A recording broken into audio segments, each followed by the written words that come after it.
Ok, bienvenue encore une fois. Dernière session avant le repas de midi. Et c'est de midi, repas de 13 heures. Et donc la dernière session aura la forme d'une table ronde sur des sujets assez intéressants, assez chauds, en relation avec la souveraineté. Qui dit souveraineté, donc, deux aspects assez importants. La souveraineté d'un point de vue hébergement. On parle de cloud privé, cloud public ou cloud souverain, mais également souveraineté de vos données. D'accord ?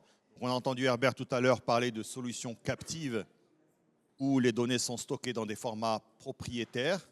Il est très difficile de changer de plateforme. Donc, le fait de stocker et de gérer les données dans des formats ouverts garantit également une certaine souveraineté. Pour en parler, donc pour modérer cette table ronde, c'est JB. Merci. Bienvenue, JB. Merci. Merci. Bien, alors ce matin, je pense qu'on a identifié un fil conducteur un peu à toutes les présentations, que ce soit dans les premières présentations de Isha, de Sander précédemment, ou même de Herbert. C'est quand même la fibre open source. Et donc, pendant cette session, on va un peu moins parler de Dremio, et on va un peu plus parler open source. Pour en parler, je vais être accompagné tout à l'heure de quelques panélistes qui sont experts dans ce domaine-là. Je pense qu'on peut dire que je m'y connais un petit peu en open source, puisque je suis Jean-Baptiste Onofré, je suis directeur de la fondation Apache, je suis membre de la fondation depuis 22 ans maintenant, et je suis PMC. Alors si vous savez un peu comment fonctionnent les projets Apache, PMC, ça veut dire Project Management Committee, sur une trentaine de projets. Et je contribue à quelques projets dont on a parlé ce matin, Iceberg, Polaris, etc. Donc si on fait un petit récap, c'est 2016, incubation et TLP de Apache Arrow, donc, qui est issu de Drill, qui était un projet précédent, qui nous permet, alors d'abord Arrow, c'est des specs, okay, c'est ni plus ni moins que des specs, qui nous permet de matérialiser, de représenter sous forme colonne mémoire des données. Et ça a été un changement assez radical pour deux raisons. D'abord parce que ça permet de processer les données en mémoire sous forme de colonne hyper rapidement. Mais après, plus tard, en rajoutant des choses comme Arrow Flight, ça permet aussi de transporter ces données. Donc on gagne énormément de temps, etc. Vous avez vu les réflexions un petit peu ce matin. Les réflexions, sans vous donner tout le détail, ça utilise beaucoup Arrow, par exemple. Puis plus tard, il y a la discussion autour des table formats. Donc on avait du parquet, on rajoute des métadonnées par-dessus parquet, pouf, on a un table format avec tout ce que ça a comme avantage, les manifestes, manifest list, qui nous permet d'implémenter des choses comme le time travel, vous pouvez requêter les données à un instant dans le temps, etc. Ça, c'est ce qui est devenu Apache Iceberg. Et ce qui continue d'évoluer. C'est-à-dire que Iceberg, on est à la V3 aujourd'hui, la spec. Idem, Iceberg, c'est une spec à l'origine. Après, on a des implémentations différentes de la spec. Comme vous l'avez vu, Dremio utilise cette spec, mais on n'est pas les seuls. Il y a un très bon bouquin de Alex, qui, je pense, est dispo par là, qui vous donnera beaucoup plus d'infos, y compris techniques, sur comment fonctionne Iceberg. Si vous voulez avoir aussi plus d'infos, n'hésitez pas. On peut en parler ensemble. Puis plus tard, en fait, les premières versions d'Iceberg, il n'y avait pas de catalogue du tout. C'est-à-dire qu'on accédait directement à un gros fichier JSON qui s'appelle le metadata.json, directement au file system. Et donc la problématique, c'est comment on parse ce fichier, comment on retrouve ce fichier. Et donc assez rapidement, on a rajouté des catalogues. Des catalogues qui permettent, le rôle premier d'un catalogue, c'est voici cette table, donne-moi les métadonnées associées à cette table. C'est le premier rôle d'un catalogue. Donc on a commencé à implémenter des catalogues comme JDBC, comme Glue, comme plein d'autres Hadoop, File Catalog, etc. Le problème de tous ces catalogues initialement implémentés dans Iceberg, c'est qu'ils étaient liés à une technologie. Si vous voulez utiliser du JDBC avec Python, c'est pas forcément trivial. Même ça marche pas. Donc assez rapidement, il a fallu à la fois trouver une solution pour répondre à des catalogues, quel que soit le langage qu'on utilise, mais aussi permettre d'implémenter des nouvelles fonctionnalités. C'est là où est apparu dans Iceberg le catalogue REST, la spec catalogue REST. Sauf que la spec, elle dit juste ce que ça doit faire, elle n'implémente pas ça. Et donc rapidement, il a fallu avoir des catalogues qui implémentent cette spec. Polaris, que vous avez vu ce matin, qui est un projet Apache, implémente cette spec. Je vais rebondir un peu sur ce que disait Herbert ce matin autour de la gouvernance, de la souveraineté et de l'open source. C'est un peu mon mojo, donc je vais prendre 2 minutes pour en parler. Il y a une grande différence entre l'open source et l'open source avec open governance. C'est-à-dire mettre un projet sur GitHub avec une licence Apache ne vous garantit aucunement sur l'avenir d'un projet. C'est-à-dire que si demain, et on a des exemples récents, si demain il y a un seul vendor qui est impliqué sur ce projet, même sous licence Apache, demain il peut complètement décider de changer la licence. Et vous, en termes d'utilisateur, vous allez juste subir. Vous n'avez pas moyen de contrecarrer ça. Alors vous pouvez forker, vous pouvez maintenir vous-même, mais c'est un effort qui n'est pas négligeable. Les fondations comme Apache vous garantissent que sur le long terme, il y a une vendor neutrality. Il n'y a pas un seul vendor qui décide de tout, c'est communautaire. Et surtout, il n'y a aucun changement possible. D'où vous comprenez l'intérêt à la fois pour vous, utilisateurs, mais aussi pour nous, Dremio, de contribuer sur des projets Apache et pas sur des projets open source qui sont faits par d'autres, parce qu'il n'y a aucune garantie là-dessus. Okay. Donc juste pour... on a des exemples très très récents qui datent de quelques jours sur des questions sur l'avenir de certains projets open source, même s'ils sont sous licence Apache. Donc par abus de langage, on dit souvent des projets Apache, mais réfléchissez bien, est-ce que c'est des projets Apache sous fondation Apache ou sous licence Apache? C'est très différent. Okay. Le clicker, il a un peu de mal. Donc, sur Arrow, je vais zapper parce qu'on est un peu juste en temps. Je ne veux pas dire que Herbert a pris un peu plus de temps que prévu, mais je n'y en voudrais pas. Donc, je vais passer un petit peu sur tous les détails. On peut en revenir en off, si vous voulez, pendant le lunch ou après. Et je vais tout de suite inviter les panélistes à me rejoindre sur stage. Je vais juste zapper très vite. On y reviendra après. Et donc, j'invite sur stage tous les panélistes, s'il vous plaît, à me rejoindre, qui sont des experts dans le domaine à la fois du lakehouse de la data et de l'open source. Allez-y, allez-y, je vous en prie, installez-vous. Merci de participer à cette table ronde. Et je vais vous laisser vous présenter. Stéphane, vas-y, je t'en prie. Bonjour, je ne sais pas si on m'entend. Oui, on m'entend. Alors, je suis Stéphane Eckel, d'Atanosco, et j'interviens en tant qu'indépendant et animateur d'un meet-up qui s'appelle le Modern Data Stack Group. C'est une communauté de 2300 personnes. Voilà, on avait l'habitude de se réunir au moins une fois par mois avant le Covid. On a espacé depuis l'après-Covid. Et j'anime ça avec quelqu'un que j'ai vu dans la salle, Charlie. Je ne sais pas, lève le bras. Voilà, Charlie. Ça fait 10 ans qu'on scrute l'actualité, qu'on zoome sur des projets qui soient commerciaux, open source, et qu'on essaie de tirer de la valeur de ça. Qui fait quoi, comment, qui l'implémente. Et j'ai aussi la chance d'avoir monté une émission qui s'appelle le Data Sommelier.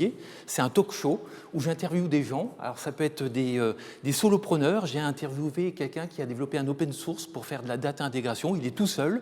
J'ai interviewé des gens d'IBM Watson, donc bon, vous connaissez tous la taille de cette société IBM, donc j'arrive à faire le grand écart entre des solopreneurs et puis des grands groupes, en passant par des sociétés comme Michelin, Orange, voilà, des super témoignages de gens qui pratiquent et qui expliquent comment ils implémentent leur data platform. Voilà, donc j'ai beaucoup de...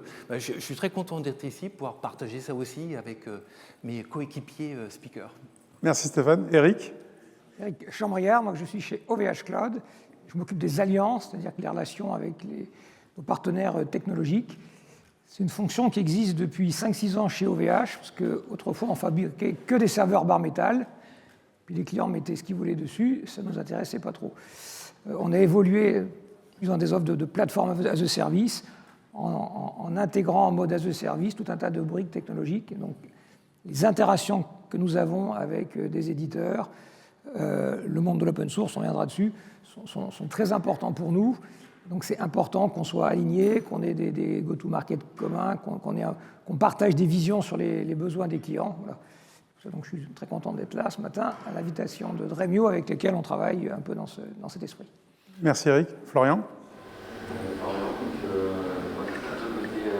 je suis plutôt côté vice-président du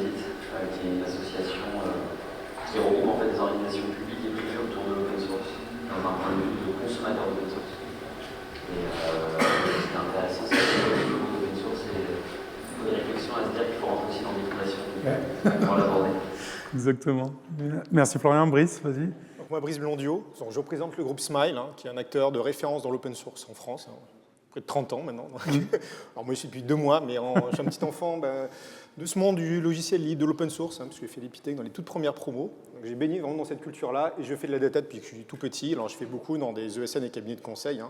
Et je suis aujourd'hui le représentant pour Smile pour 2 raisons. Un, je porte l'offre Data IA, qui est importante pour Smile, sur laquelle on a énormément de sujets à développer. Et aussi parce qu'on travaille autour de la table avec des partenaires comme Dremio, comme OVH aussi, sur une offre data souveraine, qui est vraiment un des sujets aujourd'hui qu'on a abordé. Je pense qu'on va continuer à entendre parler pendant de longues années. Oui, d'accord. Merci, Brice. Alors, je pense que quand on entend vos présentations, vos introductions à chacun, on a un vrai savoir-faire, je pense, en France autour de la data et de l'open source. Moi, je vois vraiment une très forte expertise sur ces domaines-là. Au sein de la Fondation Apache, par exemple, on a exemple Parquet, par exemple, qui a été notamment Julien et d'autres qui l'ont impulsé. Stéphane, de ton point de vue, c'est quoi ton témoignage par rapport à cette expertise sur l'open source et ce savoir-faire français autour de la data? Alors, déjà, je suis un jeune vieux, donc j'ai eu la chance sur ces 25 dernières années d'observer un petit peu ce qui se passe. Et donc j'ai découvert la data en 1998, pour vous situer cette époque. Cette époque, c'était l'époque des grands, IBM, DB2, Oracle, et on vendait des licences, c'était des licences perpétuelles avec une maintenance. Je pense que nombre d'entre vous ont connu ce modèle assez historique. Et donc, j'ai été consultant DataStage. Herbert en a parlé ce matin, tout à l'heure. J'ai adoré son témoignage. J'ai été consultant DataStage entre 1998 et 2005, date à laquelle j'ai été racheté, ma société a été rachetée par IBM. Donc, j'ai fait un plongeon d'une petite structure de 15 personnes à IBM, c'était 300 000 personnes. Et j'ai continué mon activité DataStage à cette époque-là. Donc, on resitue le débat. Des grands groupes, IBM, Oracle, DB2, dans la data intégration, DataStage, c'est un ETL. Et puis, quelque chose s'est passé, en fait. En 2005-2006, et Jean-Baptiste, tu connais l'histoire très bien, il y a eu l'arrivée de Talend. Talend, une société française, franco-française, qui décide, en face des gros qu'on était, les gros IBM, les gros Informatica, de lancer une plateforme open source. Donc open source, c'est comme ça que moi j'ai connu un petit peu ce chamboulement. Une petite société franco-française qui arrive avec ce concept d'open source. On vous livre un ETL gratuit que vous pouvez utiliser, et ça a vraiment un petit peu changé la donne. Et je crois qu'on a toujours gardé cet esprit en France. On a une data ingénierie très efficace, très active. Et puis derrière les gens de Talend, il y avait des grands, des gens qui avaient cette poigne et cette force d'aller imposer un nouveau système. Donc moi j'ai découvert l'open source, et les gens qui ont aujourd'hui 45, j'ai bien plus que 45, ils avaient donc 20 ans en 2005, on a été biberonnés à l'open source. Les gens qui ont 45-50 ans ont connu ce modèle-là depuis tout petit, depuis leur sortie d'école. Et je crois que c'est resté quelque part dans notre ADN. Aujourd'hui, quand on est en entreprise, on a 20 ans d'histoire de Talend, et puis d'autres, il n'y a pas que Talend, mais je suis cet acteur-là français bien précis. On a été biberonné à l'open source. Et aujourd'hui, c'est un mindset qui est là, qui est présent, fort, j'ai l'impression. Ça ne me rajeunit pas parce que j'étais chez Talend depuis le début, donc merci de me rappeler que ça date un peu. Si on recentre le débat sur le lakehouse et je pense à OKDP, Autosite, pour toi, Florian, c'est quoi par exemple la vision aujourd'hui du lakehouse, la compréhension du lakehouse et de l'écosystème open source? Tu penses qu'il y a une vraie compréhension des différentes parties, ou est-ce qu'il y a encore de l'éducation à faire pour les utilisateurs notamment? Je pense qu'il y a encore d'éducation, parce que finalement le concept de lakehouse il a été utilisé un peu à toutes les sauces. Ça c'est un problème. Je pense que ce qui est intéressant dans l'open source là, c'est aussi de remettre l'enjeu du lakehouse, et tu l'as dit, c'est open lakehouse, au sens où il y a une volonté de plus en plus d'aller chercher du service avec finalement tu dis une brique de stockage. On parlait des formats ouverts, des formats fichiers ouverts, des formats tables ouverts, ça c'est hyper important. Et derrière des services qu'on vient chercher soit en open core, soit avec un support éditeur, soit packageant dans l'entreprise, mais comme tu dis, il faut savoir Je mets la limite par rapport à la fondation, ça c'est un point qui est hyper important. Et OKDP, c'est un exemple, et c'est vrai qu'on parlait d'ingénierie française, mais OKDP finalement est porté par la DGFiP. Et on ne se rend pas compte que dans le secteur public, en fait, il y a des moyens hyper importants qui sont mis dans le développement de solutions open source, et notamment la DGFiP, on est un gros porteur avec un club privé qui s'appelle Nugo. Et au sein de ce club privé, ils essaient de développer des offres. Il y a OKDP notamment qui a été en cours de développement avec Orange, qui a pour but de prendre des briques notamment de la fondation Apache et de les packager avec des M-Chart et tout ce package, et tout ce management en L, avec un objectif en fait d'avoir une stack avec une vue et une web UI cliente qui nous permettent de déployer des services par rapport à un stockage de type S3. Et là, c'est au choix du client. Et derrière, en essayant d'avoir des formats le plus souvent possible, Iceberg notamment avec derrière des formats marqués et à voir ce qui arrivera. Mais c'est. Et pour la résultat. Et c'est un point qui a été mentionné. Oui, tout à fait. Et donc c'est ça qui est intéressant. Je pense que le vrai différenciant par rapport à avant, c'est qu'on avait la LDC se faisait en un mode cloud native et on avait plutôt l'exemple d'avant qui était le LKO standard, ou le data lake, on appelle ça comme ça, qui venait du monde Hadoop. Pareil avec normalement des approches open core et du packaging et de la vue, ce qui faisait très bien à l'époque, et ce qu'on a moins maintenant sur le marché, et qui est finalement qui a évolué à TDP côté DGFiP, et maintenant KDP c'est l'évolution d'après, de se dire je ne veux pas package, je ne veux pas lancer une stack, mais je veux avoir la possibilité de choisir les briques que je veux dans ma stack pour mes besoins, mais en restant le plus ouvert possible dans les usages. Ça a du sens, ouais, clairement. C'est comme ça que je pense. Et donc dans cette stack, on voit notamment, je pense qu'autour du table format, on a un certain consensus pour dire que Iceberg est devenu un peu le standard de facto, mais on voit un certain enthousiasme autour des catalogues notamment. Je pense à chez Apache déjà, on a Gravitino, on a Polaris, d'autres éditeurs comme Databricks avec Unity. Pour toi, Brice, c'est quoi un peu cette... est-ce que tu penses qu'il va y avoir un peu comme ça s'est passé sur Iceberg avec une consolidation et aujourd'hui tout le monde intègre Iceberg, est-ce que tu penses qu'autour des catalogues on va assister à la même chose ou il y a plus de possibilités d'avoir plusieurs approches possibles? Alors, je pense qu'il n'y a pas qu'une réponse, parce qu'on le voit bien aujourd'hui, dans ta logique aussi de ce que tu as décrit d'architecture ouverte. Aujourd'hui, on positionne les catalogues à plusieurs niveaux. Tu as les catalogues de métadonnées, donc, qui sont extrêmement intéressants, mais qui ne sont pas orientés end-user forcément. On est plus dans l'ingénierie de la donnée, les gens qui construisent les plateformes. Et on a le monde des catalogues pour les métiers dans les organisations et des modèles de gouvernance peut-être fédérés. On a beaucoup plus de métiers qui veulent utiliser, consommer cette donnée, la documenter. Moi, la tendance que je vois, c'est qu'on a un vrai rapprochement. Alors déjà, dans le monde du open source, et c'est très explicite sur le cas URSAF, on a par exemple l'open metadata qui était affiché. Aujourd'hui, il y a quand même une convergence, je dirais, de ces mondes-là qui vont se rapprocher dès l'instant où les lakehouse vont porter la couche d'exposition de la donnée vers les métiers. On a parlé, cette capacité finalement à la fois se connecter sur des plateformes très souveraines, mais que nos clients utilisent, des plateformes plus open source, et cette capacité derrière à avoir les modèles de sémantique, les descriptions, etc., qui sont, je dirais, les fondations pour derrière aller vers cette data agentique qu'on a très bien présentée ce matin et qui aujourd'hui a besoin de ça pour fonctionner complètement. D'accord, ouais. Oui, une certaine convergence, je pense qu'entre les pures métadonnées catalogues et les data catalogues, c'est une option. Je ne dis pas que ça va arriver, c'est une option. Il y a des challenges un peu aussi techniques qui sont particuliers, mais je suis assez d'accord avec l'approche. Pour toi, Eric, au niveau OVH Cloud, vous avez plein de services pour des projets open source. Par rapport au Lakehouse et par rapport à l'approche OVH Cloud sur ces services open source, comment vous vous positionnez par rapport à ces projets-là? Pour répondre, peut-être revenir à l'ADN d'OVH. Donc OVH, c'était créé par la famille Klaba. Donc Octave Klaba, c'est quelqu'un qui adore la techno. Et deuxièmement, il se présente comme ça, il a grandi dans un pays communiste, il était en Pologne. Et donc il est extrêmement sensible au sujet de data privacy, pas de vendor locking. Les clients viennent chez nous, ils en ont marre, ils s'en vont. On déteste les contrats 3 ans, les contrats 5 ans. Ce n'est pas du tout dans son ADN. Et donc l'open source, donc, nous on fait de l'open source parce que, par certains côtés. Alors il se trouve qu'en évoluant dans des projets open source, on se rend compte que c'est une bonne idée. Parce qu'effectivement, il y a une liberté beaucoup plus importante.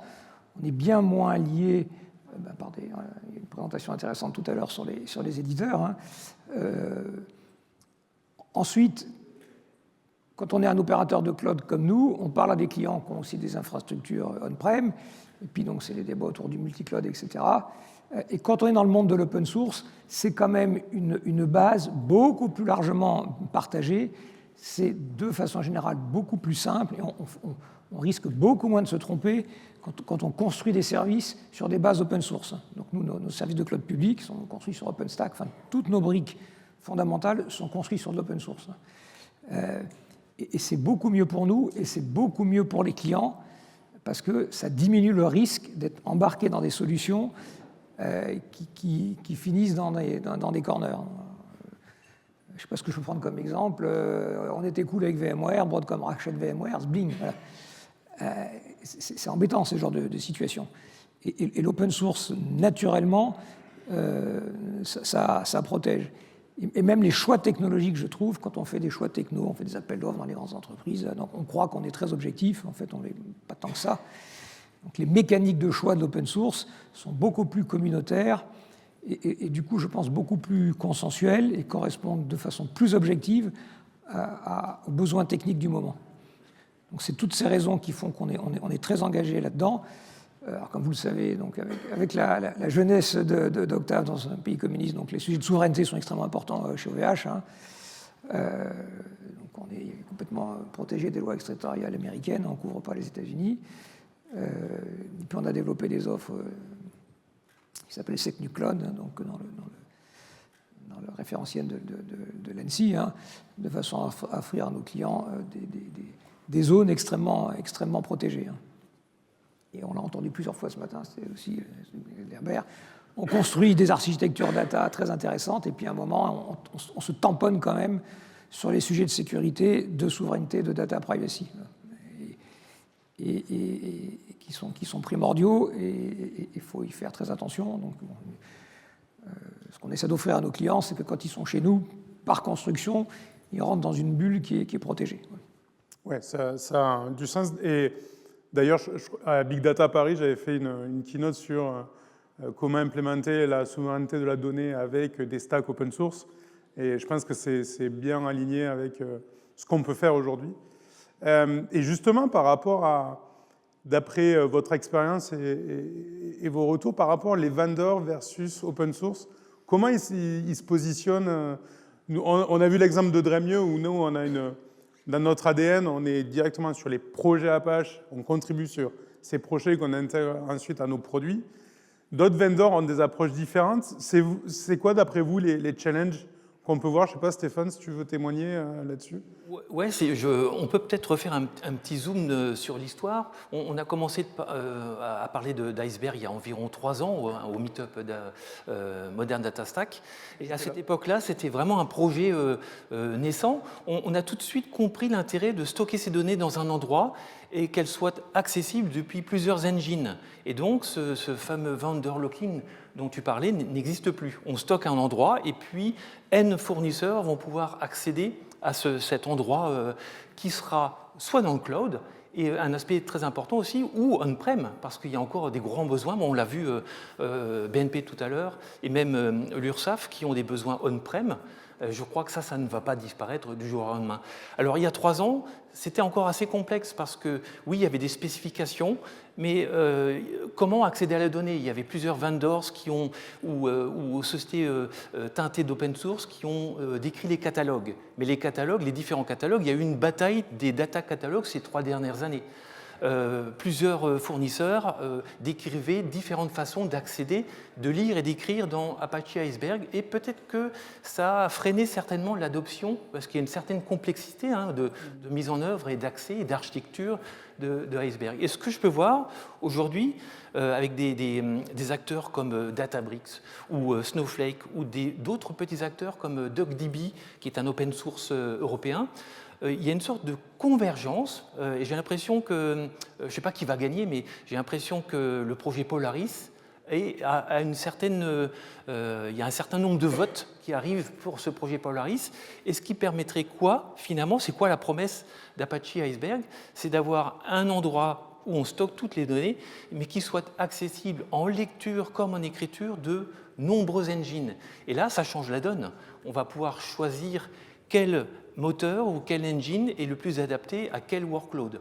Et on va peut-être pouvoir panacher. Dans une grande banque, j'imagine qu'il y aura 3 ou 4 engines différents. Dans une plus petite société, il n'y aura peut-être qu'un engine. On ne sait pas. Le plus adapté à traiter la masse des données stockées dans Apache Iceberg. Donc c'est une ouverture. La promesse, on l'a sentie, on l'a pressentie il y a 3 ans. Et je suis content de voir qu'elle se concrétise, elle se réalise aujourd'hui. Voilà.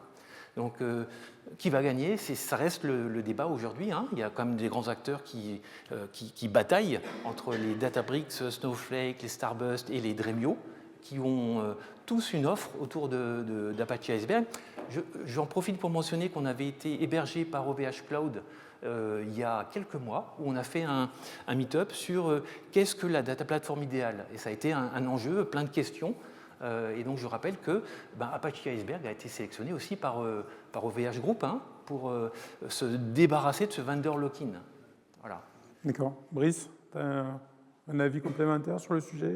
Oui, enfin, je complète, mais peut-être j'ai dit beaucoup de choses. Moi, j'ai été la semaine dernière chez Snowflake, par exemple. Donc, il y avait leur CEO qui présentait l'Open Lakehouse de Snowflake.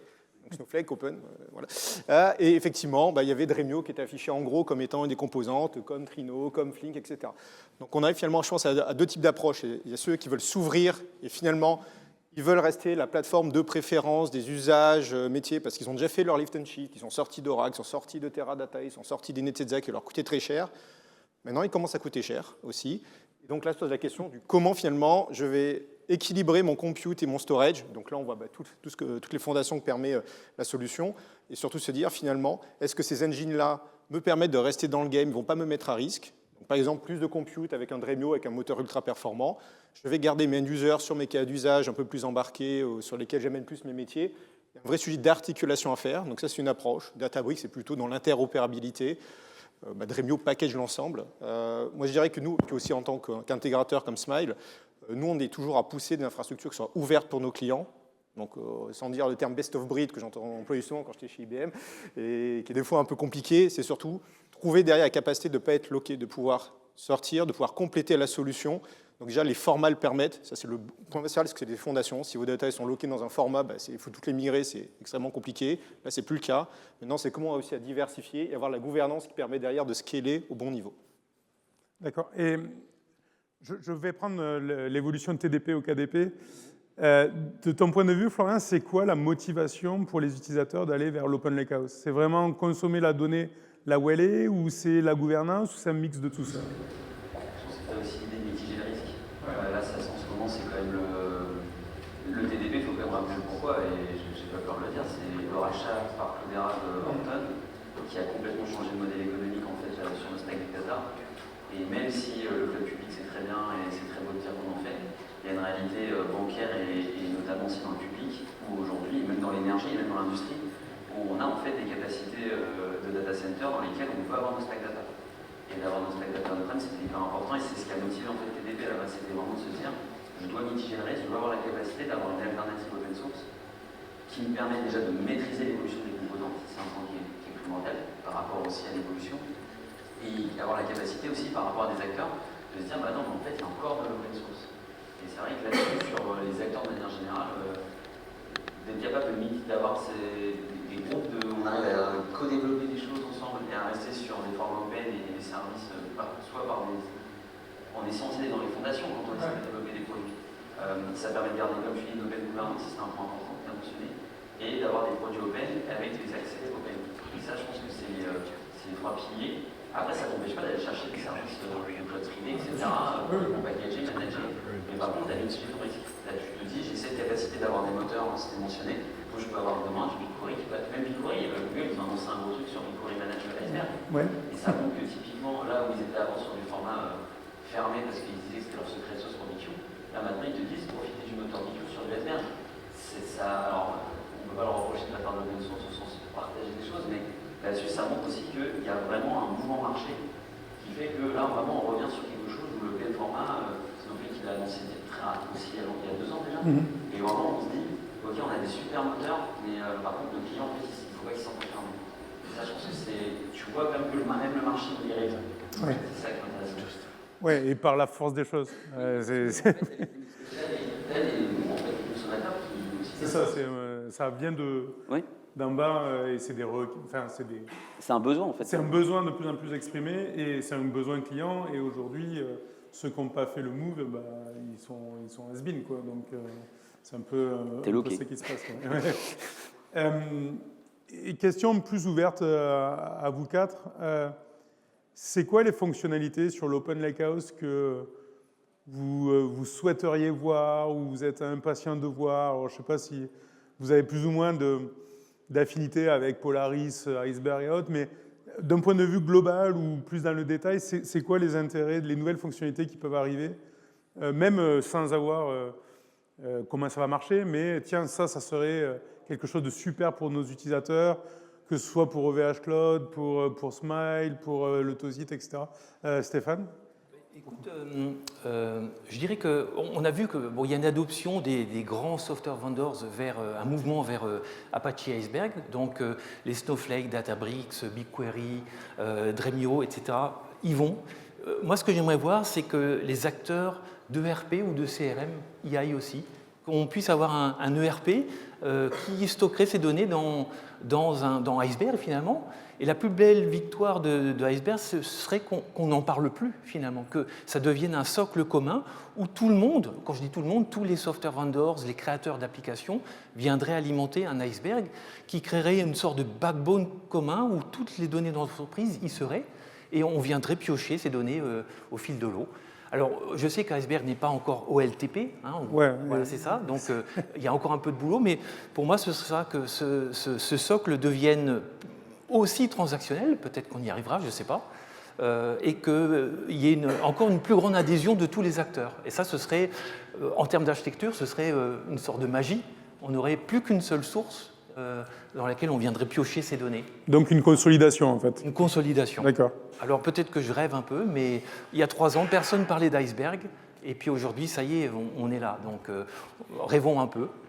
Eric, de ton point de vue, côté OVH Cloud, vous voyez des besoins sur l'Open Lakehouse de votre côté ou... C'est une question difficile. Je peux faire la réponse du vendeur. Moi, j'écoute mes clients. Cela dit, je pense qu'on a un vrai enjeu autour de la sécurité, de la confidentialité, de la souveraineté, parce que ça, c'est un frein pour nos affaires. Il y a un réflexe chez plein de clients de dire « Ouh là là, le monde, il est dangereux, je garde tout ça chez moi. » Voilà. Moi, je vends du cloud, donc j'ai besoin que mes clients aient confiance. Pour qu'ils aient confiance, il faut que toute la gestion de la sécurité soit fluide. Voilà. Ouais. Et je pense qu'aujourd'hui, les clients ont peur, et en plus, les solutions sont très compliquées. Voilà. Oui. Et comme c'est compliqué, du coup, en fait, elles ne sont pas stables. Moi, je pense que nous, on a un enjeu collectif autour de la sécurité, au sens sécurité, accès, etc. Ouais, je pense que la gouvernance, d'une manière à la donnée, c'est un enjeu hyper important. Peut-être encore plus, nous, en Europe, où on a quand même une régulation qui est très forte. Je pense au CRA qui va arriver, le Cyber Resilience Act, qui va nous imposer plein de contraintes. Donc, oui, tu as raison. Mais contraintes, enfin, il faut que ce soit facile. Oui, bien sûr. Ouais. Quand je rentre à la maison, moi, je sors ma clé, je tourne la clé, basta. Ouais. Il faut que ce soit facile. Et donc, il ne faut pas développer que de la contrainte de partout. Il faut aussi... Voilà. Et je pense que là, il y a un grand champ. Voilà. D'accord. OK.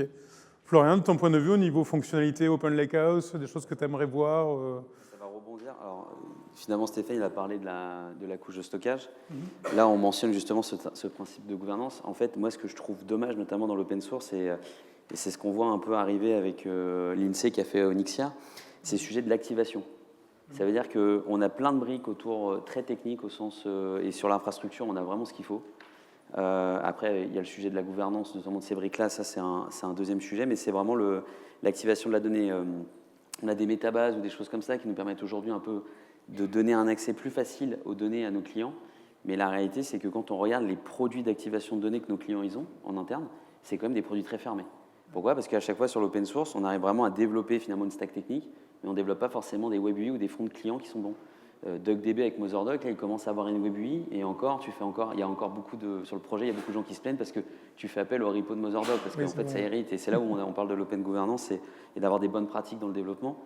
Mais on a aujourd'hui, je les cite, Power BI, DataIQ, Alteryx, c'est pas pour finalement leur jeter la faute sur eux, mais c'est juste que ces produits-là, il y a, dans cet aspect de low-code, aujourd'hui, il y a beaucoup d'intelligence qui sont mis dedans. Et c'est là où encore, je trouve que dont on parle d'open lakehouse, pour moi, il y a aussi le sujet d'activation. Oui. Et d'avoir des produits aussi ouverts dans le fait de manipuler la donnée. Alors tu pourrais dire tout le monde pourrait faire du SQL, la réalité c'est que non, mais c'est comment on arrive à donner cette couche low-code, no-code. Alors peut-être avec des LLM open, on va pouvoir y arriver de plus en plus. L'aspect metadata va être hyper important dans ce sujet-là. Et donc c'est là aussi les catalogues ils sont importants. Et l'activation, et donc derrière, comment tu fais pour que la sécurité elle soit partagée entre tous. C'est-à-dire qu'on définit une fois une sécurité et que je n'ai pas à réinventer pour chaque outil d'activation, de données, de trucs, parce que je vais devoir l'exporter et autres, que je veux que l'outil vienne consommer en fait, avec la gouvernance entre guillemets au sens sécurité partagée. Ouais, je te rejoins là-dessus parce que la raison pour laquelle on a impulsé Apache Polaris, c'est justement ça, c'est même si on est parti de Iceberg d'abord, le but, c'est pas de se cantonner à Iceberg, c'est justement de pouvoir étendre, d'avoir une gouvernance globale, de pouvoir fédérer plein de catalogues et d'autres sources dans une seule source, parce que sinon on duplique la gouvernance à plein d'endroits et c'est immaintenable. Et ça rejoint un peu ce que disait Eric sur l'enablement, au final, c'est comment on y va et facilement, et ça en fait partie, je pense, de ce périmètre-là. On a déjà beaucoup de choses. Oui. Et non, je pense que... Alors, vision aussi de Jamel, notre CTO, tu connais bien. Sur Arrowflight SQL, il aimerait que ce soit devenu le connecteur ultime pour vraiment simplifier la vie de tout le monde. Une meilleure exploitation, c'est des capacités sur les GPU, la vectorisation. On a beaucoup de cas d'usage qui vont autour de ça. Pour les sujets on a de l'embarqué, meilleur prise en charge du RPC. Donc là, voilà. On a à faire des choses, mais le plus loin sur vraiment du vrai real-time. Je pense sur les lakehouse, on n'est pas encore sur super real-time, on est du near real-time. C'est très bien déjà pour plein de cas d'usage. Tu en as parlé sur Polaris, sur les catalogues. Je pense qu'on a aussi les usages vers les métiers, puis aussi l'interaction avec le SI. Donc c'est peut-être plus d'intégration aussi avec des outils d'observabilité comme OpenTelemetry, Telemetry Grafana, Prometheus, aussi dont on a besoin quand on fait ces systèmes plus intégrés. Voilà. Il ne faut pas penser la plateforme data comme standalone, elle est aussi intégrée dans des workflows. Donc ce que tu décris, c'est ces applications qui fournissent des données et d'autres qui en consomment. Donc c'est aussi le cycle de vie qu'il faut qu'on arrive je pense, à bien relier. D'accord. Merci beaucoup, messieurs. On va profiter de l'occasion pour laisser un peu des questions à l'audience, s'il y en a. Profitez qu'on soit tous là. En tout cas, merci beaucoup pour les réponses à mes questions. Et je pense qu'on est bien tous alignés sur l'open source et le futur de l'Open Lakehouse. Donc, si vous avez des questions, on serait heureux d'y répondre, y compris moi. Pas de questions? Vous avez tous faim? Bon, mais merci, messieurs. Merci beaucoup. Et on continue.